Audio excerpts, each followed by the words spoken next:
Hello, this is Tim Hellman. I'm Jake Tenpass. And this is Movie Talk. Today we're going to review the movie The Dark Knight Rises.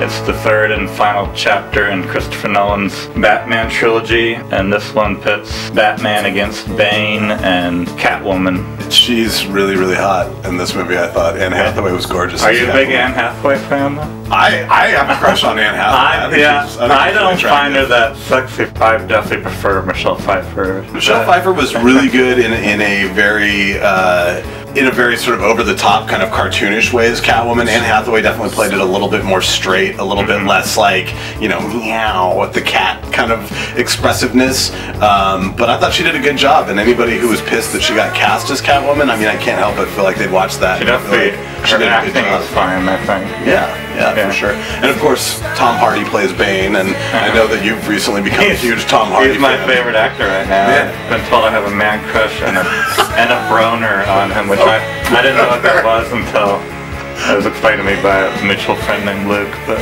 it's funny, in some ways I think Tom Hardy is the new Christian Bale, and that he's that actor that's like in all these really great underrated movies, and he's a killer actor who can kind of transform himself into any character. So I love Tom Hardy. You can't even tell it's him, especially since he put on so much weight for the role. Exactly. My wife asked if he used a body double because like she was like he's like huge. He looks massive in the movie. But it's not just muscle. Like there's definitely some fat in there too. You can tell, but totally. But, especially like around the chin and the neck, he's just totally. Oh, he's thick. Yeah, he's But yeah, I thought he was amazing in it. Did you like his acting for it? Yeah, it was interesting. I'm still not exactly sure how I feel about the voice. Yeah, you couldn't understand half. You could not understand. I need to watch this with subtitles on DVD to understand half the dialogue. Oh, what do you think about this, Batman? It's like it had this very like interesting intonation to it, and because that's the only expressiveness that the character has is his voice, a lot was dependent upon that voice, and sometimes the voice verged on being silly to me. Yeah. So I couldn't quite decide how I feel about. But that's what I always think about the Christian Bale Batman voice too. Though. Oh my God! Absolutely. So now, what do you think about this voice? Well, Batman, I think. Yeah, totally. So, what did you think about the movie as a whole?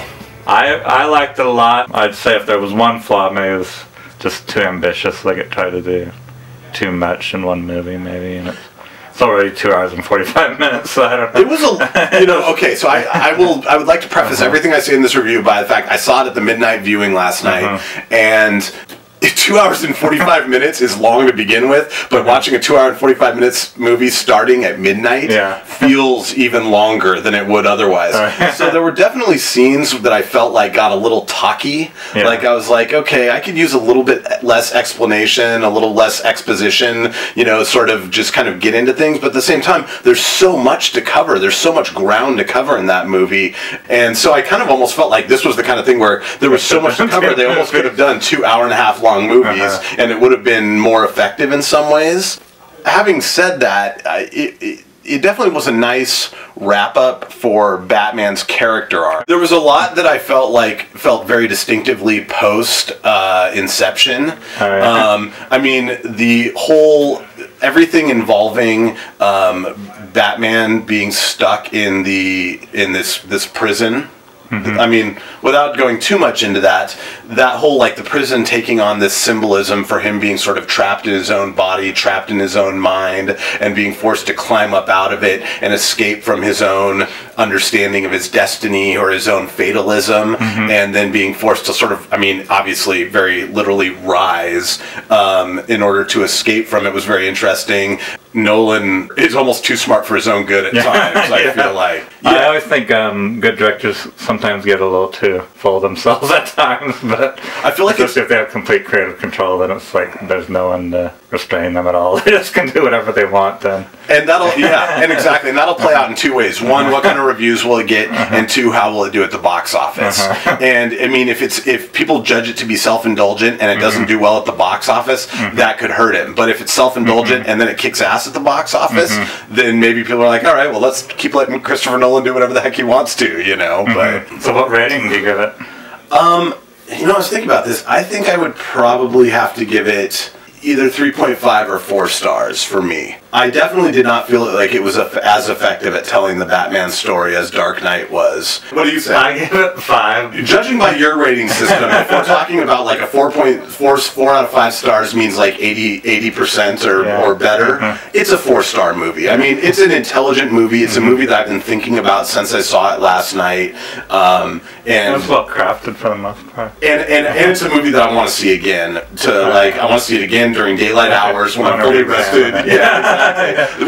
Which is a mark of a good movie if you want to see it again. So Michael Keaton left Batman because he felt like the character of Batman was getting short shrift to the villains. He felt like each Batman movie was going to be more about the villains and less about the development of Batman, so that's Bruce Wayne. That was one reason he left. Well, so it occurred to me watching this, that's still a problem with the franchise.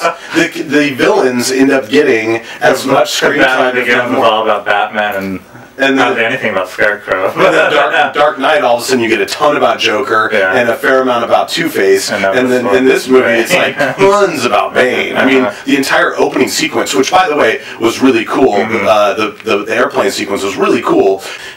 Obviously what Bane stands for is very reminiscent of like the Occupy movement. Oh yeah. Right. I mean, like he is the 99. He's the 99%, and he's raging against the 1% of Gotham that control things. But I don't think the movie's trying to say the Bushes are wrong. No. Oh, I don't know. I absolutely don't think that. In fact, if anything, I think you sympathize with Bane in some ways, and you sympathize with what they're doing, which to me is the mark of a good villain, is that you can sympathize with the villain, and you question like, what is Bruce Wayne fighting for? Is he fighting for a corrupt society? And it's an interesting. I mean, it's an interesting question because a lot of what Bane says about Gotham being tainted is a fair point. Without getting too far into the real life, what's happened around the movie, it's definitely one thing to watch a character on screen who's using violent means to accomplish a sort of high philosophical ends, and you can kind of root for him. But all of a sudden, in real life, you've got a gunman walking into a theater and using violence to